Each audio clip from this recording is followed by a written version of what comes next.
Tara, check po natin yung ating mga binhi. So, nagbinhi po ako ng patola. Ito po sila. Bali, 4 days na po silang nakasuk sa wet paper towel. Yan. Tapos, tignan naman po natin yung ating upo. Ito po, kahapon lang po siya nasuk. Isok lang po siya ng 8 hours sa tubig. Ibabad lang po ng 8 oras sa tubig. Ito po upo. Tapos kinat ko po yung nandun sa parang horn po nila. Yan. Ito po ay binhi ng upo.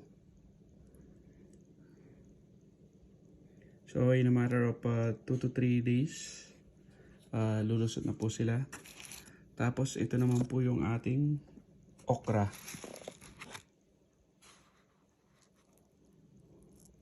Ayan. 2 days pa lang po sila. Mag 3 days na po tomorrow. Ayan. Mabilis po silang lumaki yung okra. Mas mabilis po silang lumaki kaysa doon sa pinunla ko po doon sa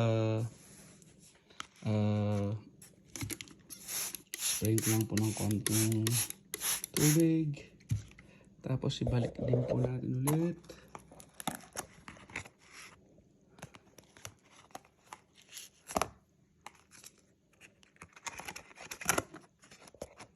Yan, tignan po natin yung punla na napakatagal po, no?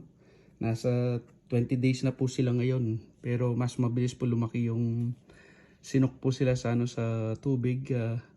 Tapos nilagay lang po sa wet paper towel. Tapos sa container po. Check po natin yung isang location.